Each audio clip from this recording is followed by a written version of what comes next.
last class we have studied about the continuous system, where we have derived the equation motion of string and longitudinal vibration of rod and torsional vibration of rod, and we have found that those equations can be written in the form of wave equations. Unlike the distributed mass system, here in continuous system, so the equation motions can be written in terms of partial differential equation.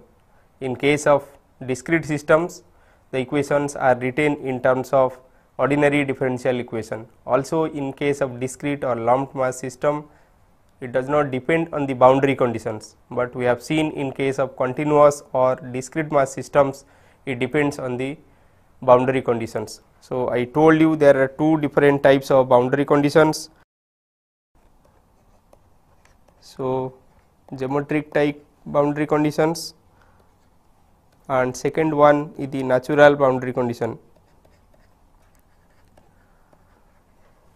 So these geometric boundary conditions are also known as the essential or imposed boundary conditions. Geometric or essential or imposed boundary condition, and these natural boundary conditions are also known as dynamic or additional boundary conditions. These natural boundary conditions are known as additional or dynamic boundary conditions. So in case of geometric boundary condition or essential or imposed boundary conditions, the boundary conditions are of the type displacement or slope, and in case of natural boundary condition or additional and dynamic boundary conditions, the boundary conditions we are consider are force or moment in nature. So in case of a string or in case of a rod fixed at one end and fixed at one end, can be the boundary condition can be, so in the fixing end the boundary condition will be the geometric type, where it is the displacement equal to 0 and slope equal to 0. So if the boundary condition is free type, so let this side is free. So when it is free in case of the longitudinal vibration of a rod, or if you consider the transverse vibration of a rod, transverse vibration of a beam, which we are going to study now. So in that case the boundary conditions will be shear force and bending moment will be 0 at this free end. So at this free end the boundary condition is of natural boundary condition or additional boundary condition or dynamic boundary condition. So in this case of a cantilever beam, in transverse vibration, the left side boundary condition, it will be slope equal to 0 and displacement equal to 0. So this is geometric boundary condition, and in the right side this is natural boundary condition. So this is natural boundary conditions, and here it is geometric boundary condition. In some cases you can find both the boundary conditions are also present. For example, in case of simply supported beam, the boundary conditions are the displacement will be 0 and the bending moment also will be 0. So as displacement equal to 0, so it gives rise to this geometric boundary condition, and when the bending moment equal to 0, that is the natural boundary condition. So in this case you have a mixed boundary condition. So in this case you have mixed boundary conditions. In case of, so this is the case of a simply supported beam, so you have mixed boundary conditions, and in case of this fixed beam, you have seen the boundary conditions are force. So boundary conditions are geometric in nature. So in this case both the side the boundary conditions are, so this left side the displacement and slope is 0, slopes are 0, and here displacement and slopes are also 0. In case of free, so let you take a free beam or rod. So free beam of rod, so the physical application is the spacecraft or a ship sailing on the sea that time.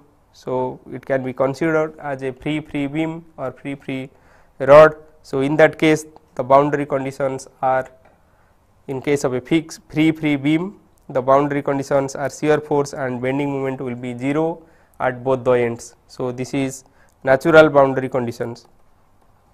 So in both the, so in this case you have a natural boundary condition, in this case you have a purely geometric boundary condition, and in this case you have both geometric and natural boundary conditions. So this is a mixed boundary conditions.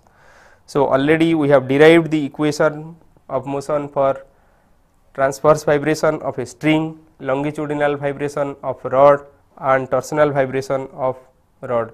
So in these cases we have found the equation motion to be of the form that is known as wave equation. So in that case we have retained the equation in this form. So we have retained del square u by del t square equal to c square del square u by del x square. So where u is the displacement or in case of torsional vibration it is the rotation, and this t is the time, and c depends on the systems what you are considering. In case of a string, so it is equal to t by rho or t by m, where m is mass per unit length, t is the tension. So this is a string. So in case of a string subjected to constant tension in both the sides, we have derived that the equation of motion is in this form, and we have seen this t equal c square equal to t by m or c equal to root over t by m. And in case of longitudinal vibration of a beam or rod, so this is the beam subjected to longitudinal vibration. So in this case we have seen the c equal to root over e by, so this is equal to e by rho. And in case of, so this is a rod subjected to torsion, so it is subjected to torsion T. So we have seen that in this case c square or c will be equal to this rigidity modulus by j. J is the polar moment of inertia and g is the rigidity modulus. Today we will derive some of these equations and also the equation for Euler-Bernoulli beam by using Hamilton principle. So using the Hamilton principle or extended Hamilton principle, we can derive the equation motion. So extended Hamilton principle.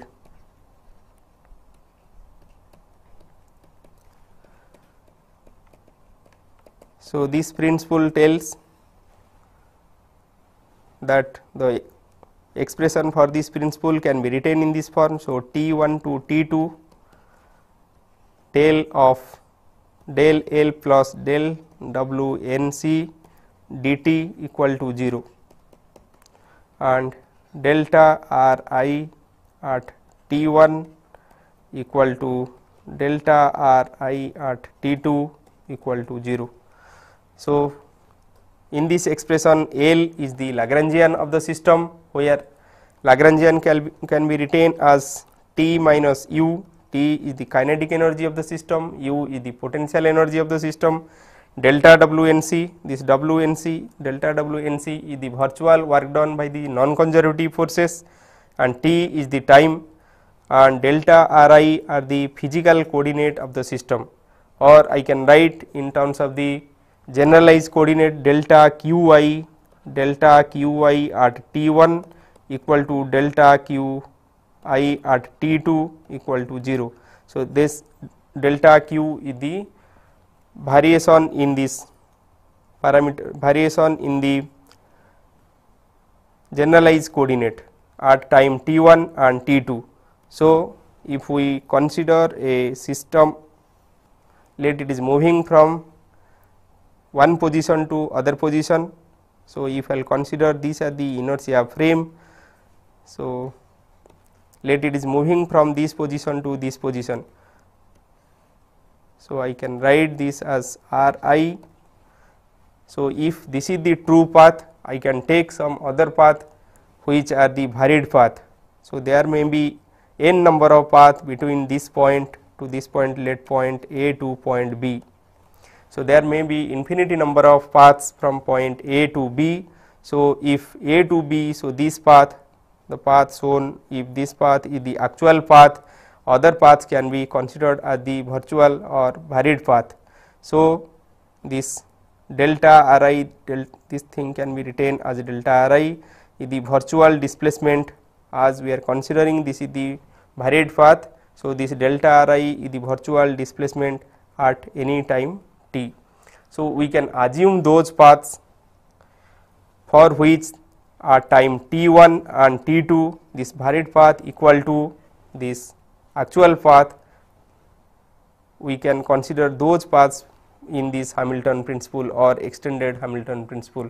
That means, at t1 delta Ri equal to 0 and at t2 also delta Ri equal to 0, or here Ri is the physical coordinate. Similarly, if one take the generalized coordinate qi, he can write this delta qi at t1 equal to delta qi at t2 equal to 0. That means, there is no variation at time t1 and t2 and that variation equal to 0. So, by using this Hamilton principle or extended Hamilton principle, we can derive the equation motion.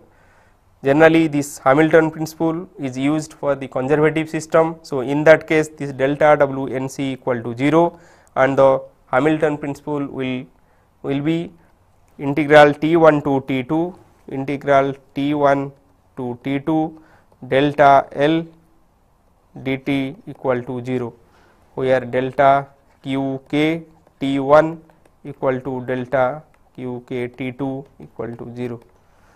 In case of non-conservative force applied to the system, we have to use this extended Hamilton principle. So, here L is the Lagrangian, that is equal to T minus U. So, if you know the kinetic energy and potential energy of the system, which are scalar parameters, we can derive the equation motion. The drawback of Newton's method is that it is a vectorial approach method. So, when the number of systems goes on increasing, that time application of this Newton's law will be very difficult. So, we know when we are using Newton's second law or D'Alembert principle, we have to draw the free body diagram for each particle. So, when the number of particle goes on increasing, so developing these free body diagram and finding the equation motion is very difficult. That is why one can use this Lagrange principle or Hamilton principle for multi degree of freedom system and continuous systems. So, as you can see that this for continuous system, the equations involve this kinetic energy and potential energy equation involve integral and differential terms. So, application of Lagrange equation will be slightly difficult. So, one should go for this Hamilton principle to derive the equation motion. So, only for simple cases one may find the equation motion by using this Newton's approach, Newton's second law, but for complicated cases one can go for this Hamilton principle or extended Hamilton principle to find the equation motion. That is why in today class the application of Hamilton principle initially for the simpler cases will be discussed and later it will be extended to some complicated systems. So, let us find or use this Hamilton principle to derive the equation motion for longitudinal vibration of the rod. Already we have found this longitudinal vibration by using Newton's law. Now, let us find it by using this Hamilton principle. So, in this case, so the vibration takes place along the longitudinal direction, that is along the length of the beam. So, I can write first the, let me take a small element at a distance x. So, from the fixed end let me take at a distance x a small element of length dx. So, if m is the mass per unit length of this rod, then I can write the mass of this element equal to m dx. So, m is the mass per unit length, mass per unit length. So, mass of this small element equal to m dx. So, the kinetic energy of that small element can be written as half into mass of that small element into velocity square of that small element. Let u is the displacement of that element at this section x. So, the velocity will be u dot. So, the kinetic energy will be half mass into So, it will be half mass, that is equal to m dx into u dot square. Now, we have to derive. So, this is the kinetic energy for that small element. So, the kinetic energy for the total beam will be integration of this from 0 to L for the total length of the beam. Let L is the length of that beam. So, total kinetic energy equal to half integration 0 to L m u dot square dx. So, where u dot is the velocity at this section, which is at a distance x from the fixed end. So, now to derive the potential energy. So, potential energy is the strain energy stored in this rod. So, the strain energy is can be found from this expression, strain energy equal to half. So, it is equal to half stress into strain, stress, let sigma is the stress and epsilon is the strain. So, half stress into strain into dV. So, half stress into strain into dV, dV is the volume or elemental volume of the small element what we have taken. So, in this case I can write the sigma or stress by strain equal to Young's modulus E. So, this epsilon can be replaced, already we know the epsilon equal to, if u is the displacement, then epsilon the strain will be equal to del u by del x. So, epsilon equal to del u by del x. So, this potential energy u can be written as half integration sigma into epsilon into dV equal to half. So, for epsilon I can write this is equal to del u by del x, and sigma is the stress. So, as stress by strain equal to E. So, one can write the stress equal to E into epsilon. So, as one can write it is equal to E into epsilon. So, this becomes E into, for epsilon I can put this is equal to del u by del x again, and this dV.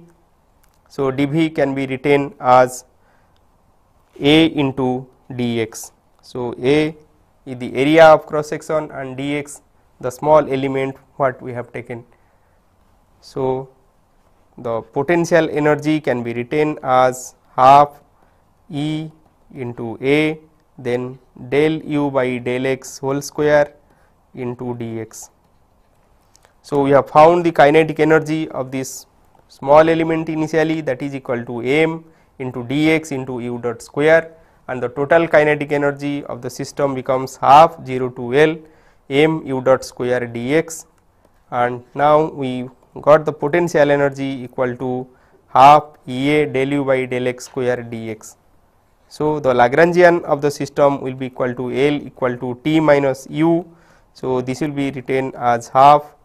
So, this is integral 0 to L. So, half 0 to L m del u. So, u dot equal to del u by del t square into dx. So, this is equal to m u dot square, that is del u by del t square into dx. You may note that u is a function of both space, that is x and t, that is why one can use this partial derivative in this case. So, this L equal to t minus u, that is equal to half 0 to L m del u by del t square into dx. As we are assuming only the free vibration in this case, or we are considering the free vibration. So, we are not considering the force. So, the work done by the non-conservative force equal to 0. So, the Hamilton principle becomes del of T1 to T2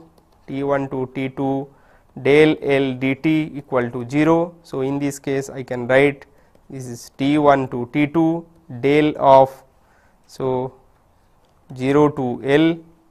So, I can write this 0 to L half, I will take common. So, this becomes m u dot or del u by del t square dx minus 0 to L.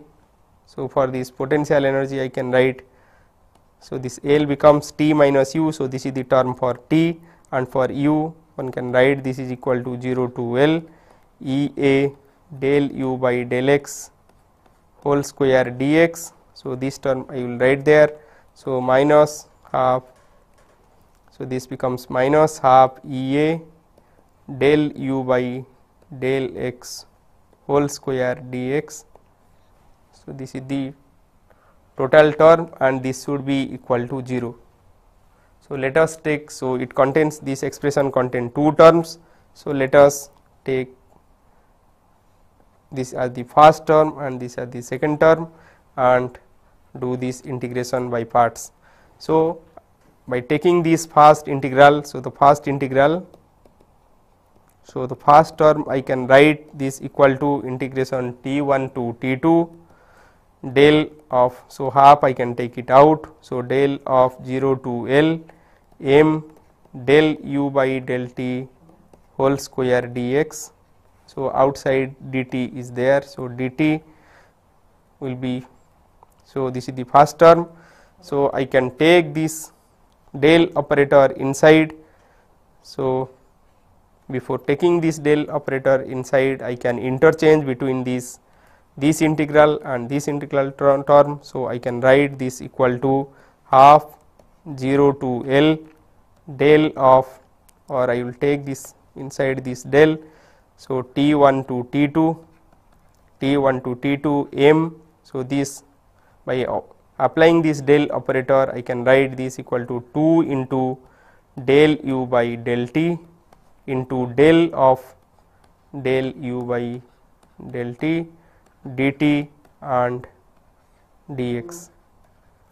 So, this becomes, this is equal to half integral 0 to L T1 to T2. So, T1 to T2. So, these 2 cancel. So, m into del u by del t, m into del u by del t into, so this del. So, I can interchange between this del and del by del t operator. So, that time I can write this equal to, so I will write del by del t into del u into del u dt dx, dt into dx. So, now I can integrate this by part. So, I can take these as the first function and these as the second function. So, by taking these as the first function, so I can write this expression as integration 0 to L.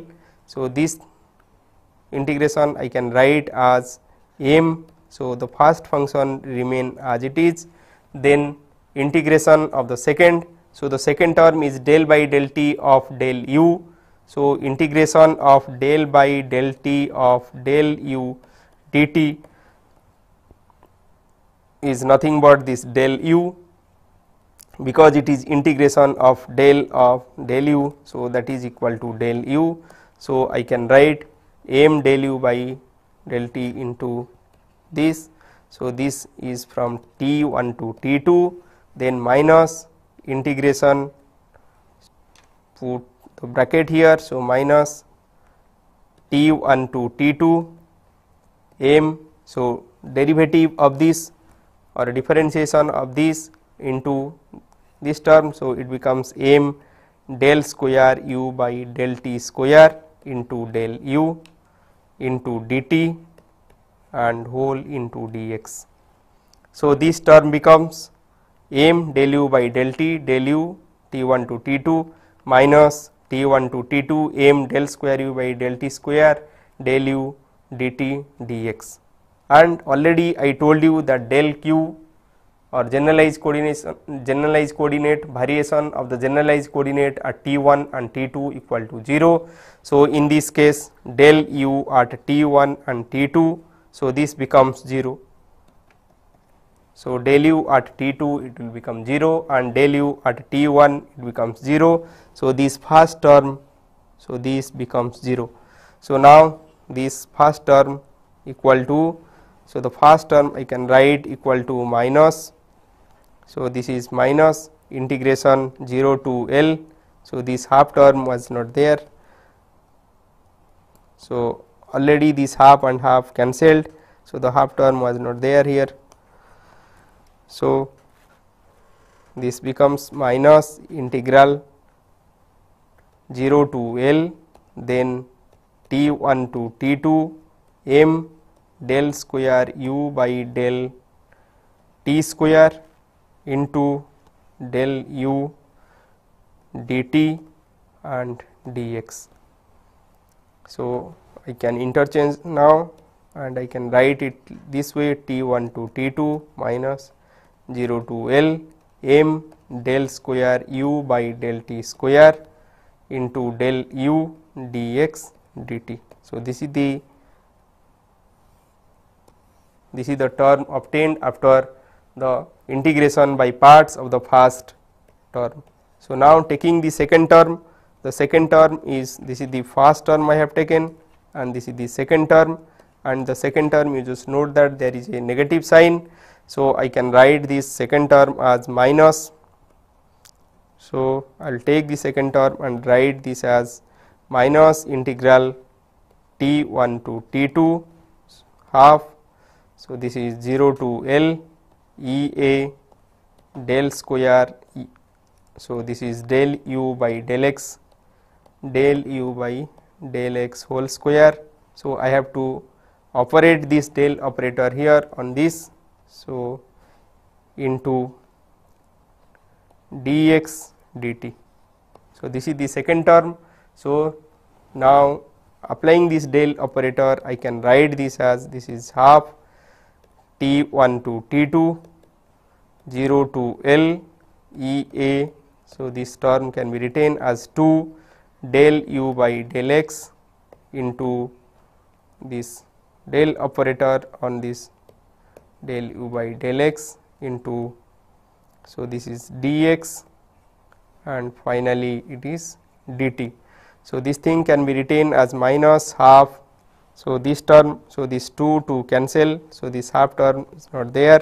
So, minus integration T1 to T2 0 to L E A del u by del x into, like the previous case, here also we can interchange between this operator and this operator. So, I can write this as del by del x of del u dx dt. Like the previous case, here also I can apply the integration by parts. So, taking these are the first function and these are the second function, I can write this equal to minus T1 to T2 0 T1 to T2 into E A del u by del x, first function remain as it is. So, it is from T1 to T2, it is from 0 to L, this integration is taking place from 0 to L. So, it is from 0 to L minus, so minus minus plus, so plus integration 0 to L E A. So, differentiation of this, so the differentiation of this becomes del by del x of del u by del x. So, if I am assuming this E A to be constant, then I can write this as E A del square u by del x square, and integration of this equal to, already proceeding in the previous way, we have seen that del u by del x of del u, integration of this term equal to del u. So, I can write it again. So, I have to integrate it by parts. So, this is the first function and this is the second function. So, while I am doing integration by parts, so this is the first function remain as it is, then integration of the second. So, the integration of the second, as previously you have seen, so this integration is nothing but del u. So, this is from 0 to L, then minus integration 0 to L, differentiation of the first function, that is E A del square u by del x square. If you are assuming E A to be constant, then it will be this, otherwise it will be del by del x of E A del u by del x into del u into dx into dt. So, this term can be written as minus integration T1 to T2. So, T1 to T2 EA del u by del x into this. So, with boundary condition 0 to L, then minus minus plus I can put. So, this is equal to T1 to T2 0 to L EA del square u by del x square del u dx dt. So, now I have got this equation 4, and this is the for the second part, and equation 3 for the first part. So, applying this Hamilton principle, so I can add this part 3 and 4 adding. So, adding part 3 and 4 I can write. So, T1 to T2 0 to L, T1 to T2 0 to L minus. So, in this case you can see this term equal to minus m del square u by del t square. So, I can write this as minus m del square u by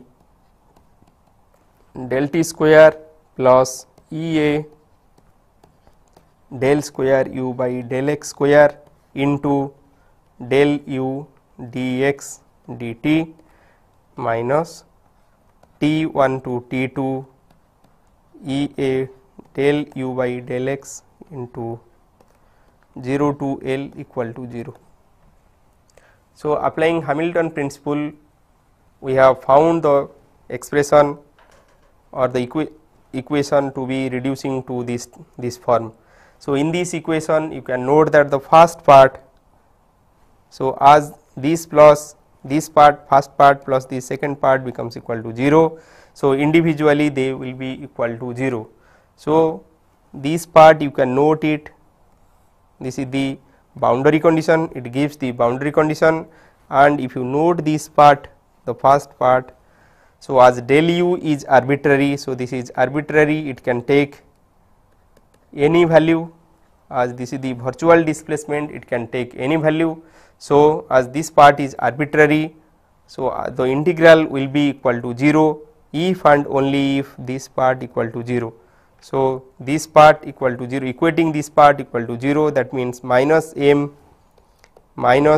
del square u by del t square plus EA del square u by del x square equal to 0.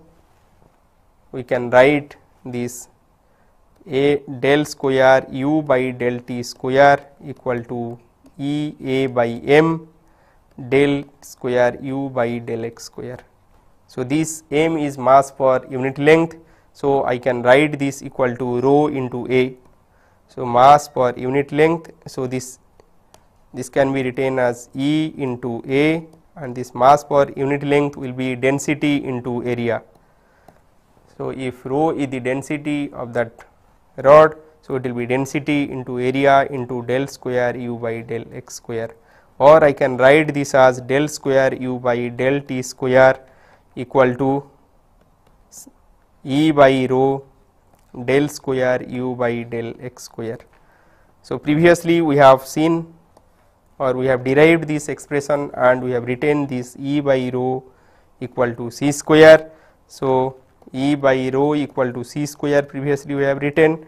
So, I can write this equation in this form del square u by del t square equal to c square del square u by del x square. So, in this way, by applying the Hamilton principle, you can derive the equation motion of the longitudinal vibration of a rod. So, when you are applying the Hamilton principle, first derive the kinetic energy, expression for the kinetic energy, expression for the potential energy, and work function.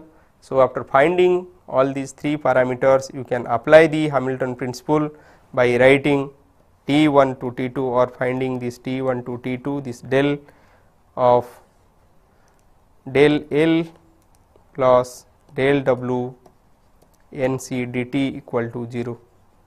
So, where del q k at T1 equal to del q k, that is virtual displacement at T1 and virtual displacement at T2 equal to 0.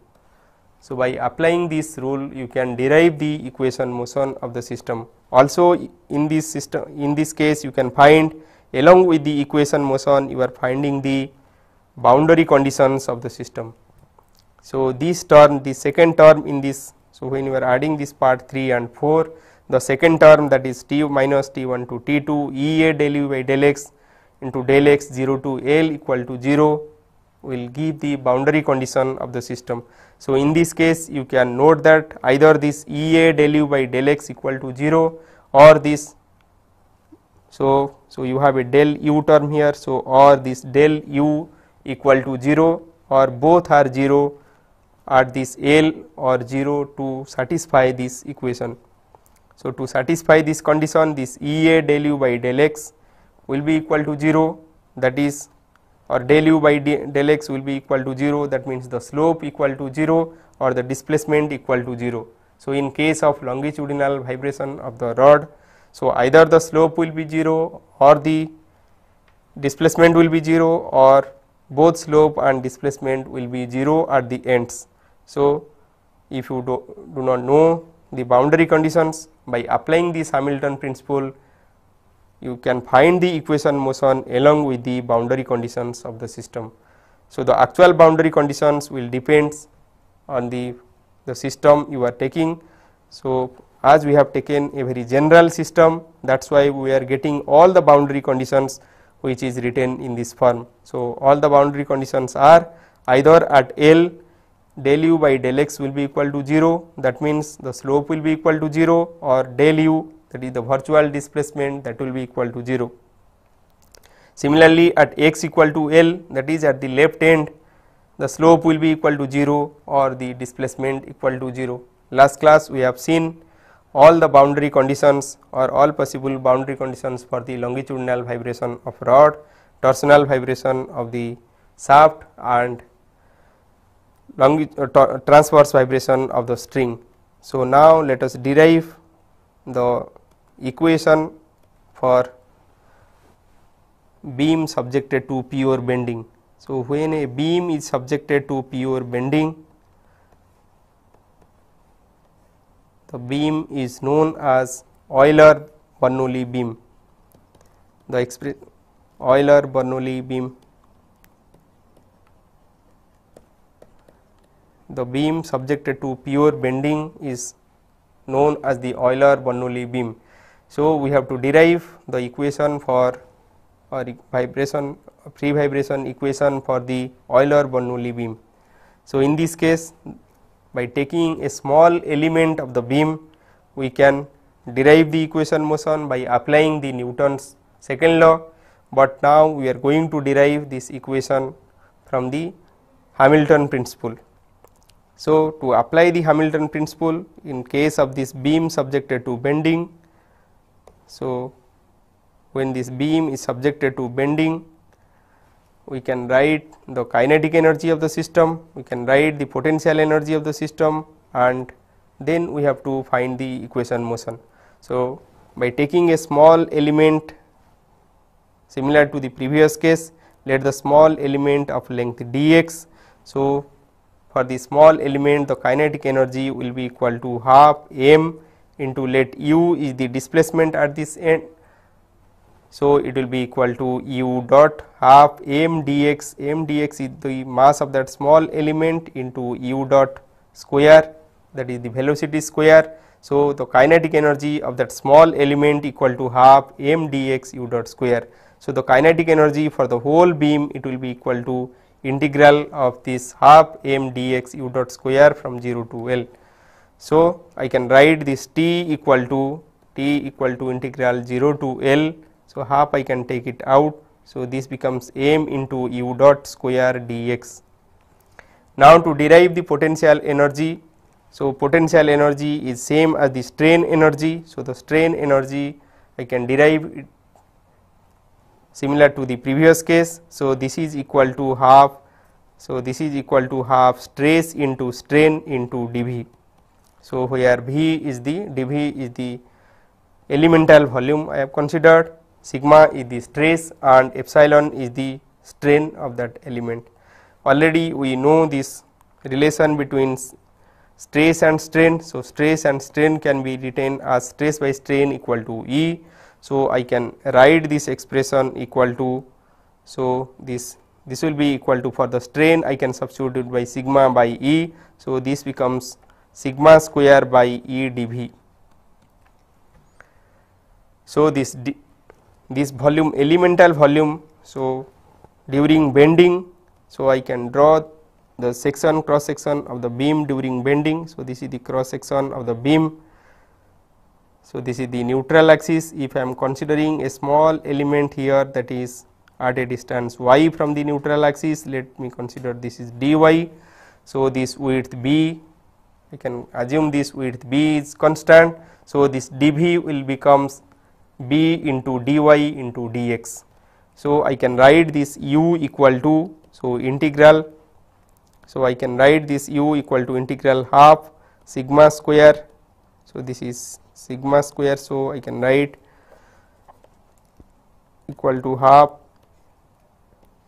sigma square by E into, so for this dv I can replace it by, so dv, as I am writing dv equal to b dx dy. So, I can put another integral.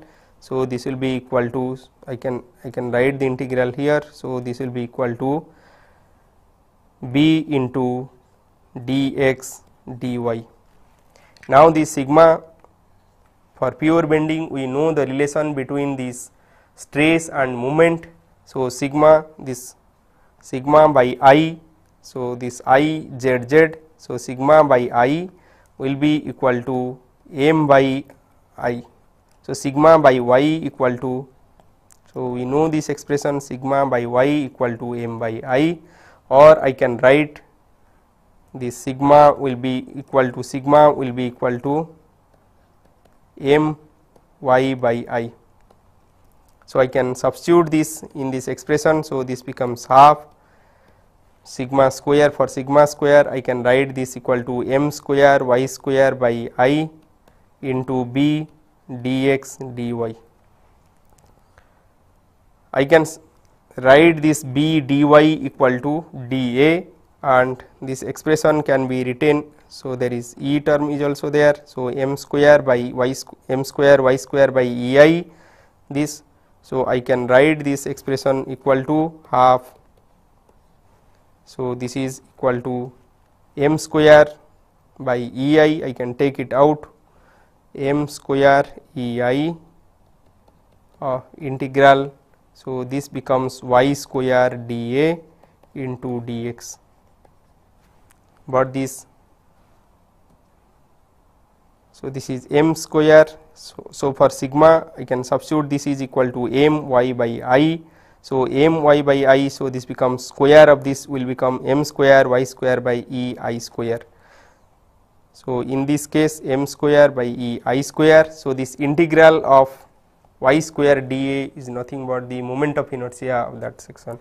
So, I can write this equal to, so m square by E I square into I dx, or this is equal to half m square by E I dx.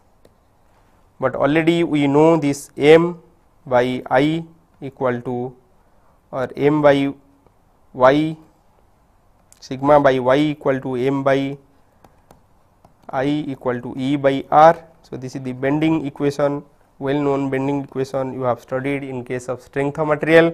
So, this for this m I can substitute this is equal to E I by R. So, this m equal to E I by R, but this 1 by R, that the curvature can be written equal to, so this m can be written as E I del square u by del x square. So, for m I can substitute this is equal to E I del square u by del x square. So, this u potential energy or strain energy of that section can be written as half. For m square I can substitute it equal to m square by E I. So, I can write this is equal to half E square I square del u by del x whole square by E I. So, this becomes half integral 0 to L, I can substitute E I del u by del square u by del x square whole square, del square u by del x square whole square dx. So, in this way you can find the expression for the potential energy of the beam in bending. So, this becomes u equal to half 0 to L E I del square u by del x square whole square dx. So, now the Lagrangian of the system becomes L equal to integral 0 to L. So, there is half. So, mass, this m is mass per unit length, m into del u by del t, u dot equal to del u by del t square into, so I can write this into dx. So, this is the T, that is the kinetic energy of the system, minus the potential energy of the system can be written as 0 to L. So, this is equal to E I del square u by, so this is E I del square u by del t square whole square into dx. So, this is the Lagrangian of the system. So, now by taking this Lagrangian of the system, when we are studying the free vibration, we can take this work done or virtual work done equal to 0. So, the Hamilton principle can be written as this T1 to T2 del L dt equal to 0. So, I will apply this del operator to this L and I can write this expression as T1 to T2 del of, so I can take this half out. So, del of, in bracket I can write, so this is 0 to L m del u by del t whole square dx minus half 0 to L E I del square u by del t square whole square dx into dt. So, you may note that this already you have done this part in case of the longitudinal vibration of the rod. This part is similar to that in case of longitudinal vibration of rod, but only this part is different. So, let me derive only the second part. The first part can be written as, so if you write the first part, so this is the first part and this is the second part. So, the first part you can note it from this, which is written in expression number 3. So, the first part can be written like this, first part equal to minus T1 to T2 0 to L m del square u by del t square del u dx dt. So, I can write the first part in the similar way. So, the first part is written as minus half T, so there is no half. So, T1 to T2 0 to L m del square u by del t square into del u dx dt. So, this is the first part. Now, I can write, so this is, let me put this equation number 5. So, in this is equation number 6. So, the second part of the equation number 5 I have to derive. So, this becomes half of, so I have taken this half out. So, there is no half here. So, this becomes minus integral T1 to T2 0 to L E I del square u by del x square whole square dx dt, and I have to apply this del operator here. So, there is a half term here. So, this becomes minus half. So, I will use this del operator inside. So, this becomes minus half T1 to T2 0 to L then E I. So, applying this del operator inside. So, this becomes 2 into del square u by del x square into, so this part I can write del of del square u by del x square into dx into, so outside I can write dt. So, this 2 to cancel. So, this becomes minus half. So, half is not there. So, integral T1 to T2 Now, I will use these as the first function and these are the second function.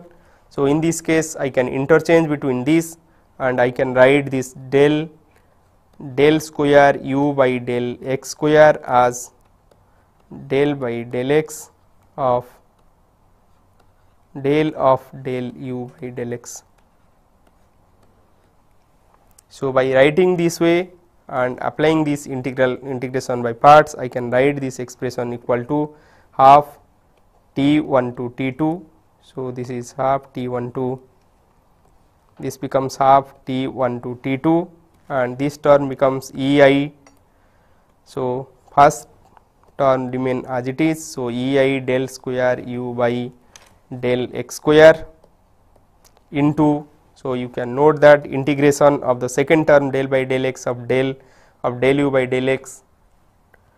So, this becomes, so del of del u by del x, del of del u by del x at the boundary 0 to L minus, so this minus plus T1 to, so this is dt minus T1 to T2 0 to L. So, I can write this differentiation of this, so that is EI del q u by del x q into del of del u by del x into dx dt. Now, again you can take this term as the first function and this as the second function and you can interchange between this del and this operator. So, this del of del u by del x, you can write this as del by del x of del u. So, in that case this is the first function and this is the second function. So, this integration becomes, I am writing only this part. So, this integration or the this integration I can write equal to T1 to T2 EI del q u EI del q u by del x q into this integration will becomes del u into del u 0 to L minus T1 to T2 0 to L. So, this is dt is there. So, 0 to L, I can write this expression below. So, this is minus T1 to T2 0 to L. So, differentiation of the first term, that will give me EI del fourth u by del x fourth into del u dx dt.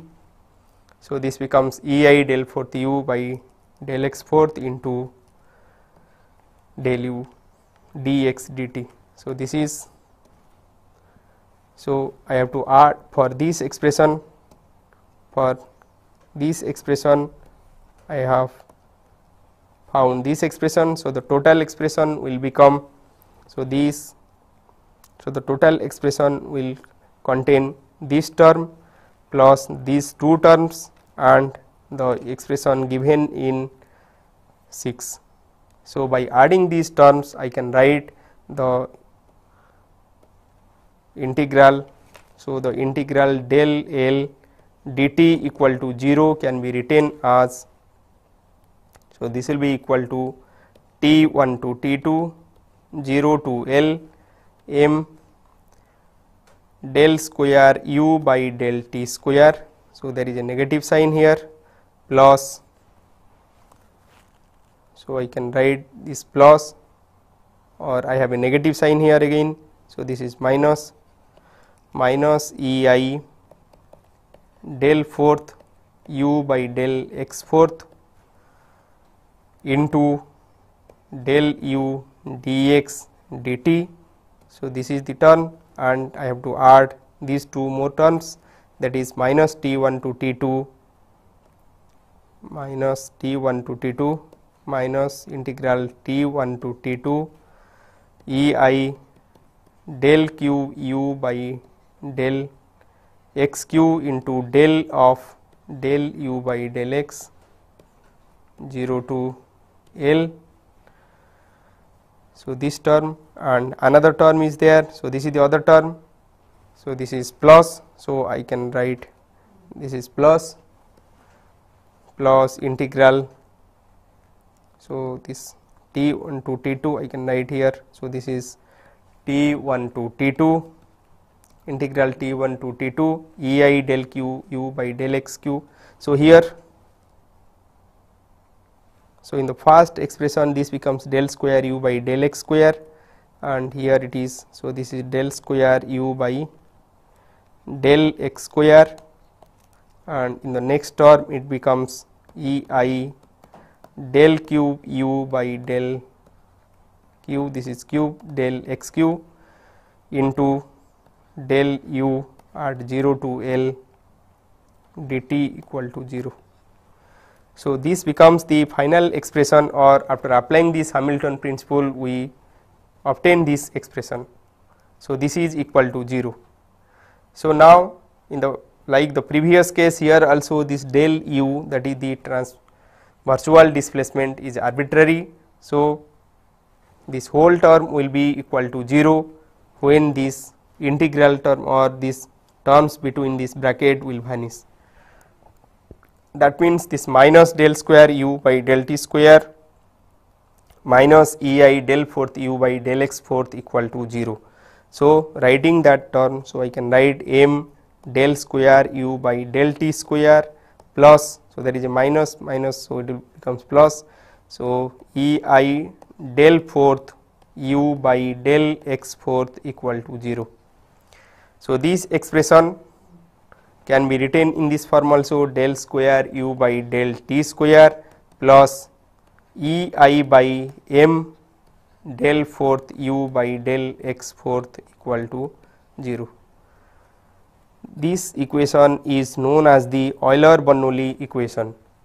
So, unlike the wave equation, you can see here this is a fourth order equation. So, this is del fourth U by del x fourth, and in case of wave equation the expression was del square U by del t square plus c square del square U by del x square equal to 0. So, this is the wave equation, and this is Euler-Bernoulli equation.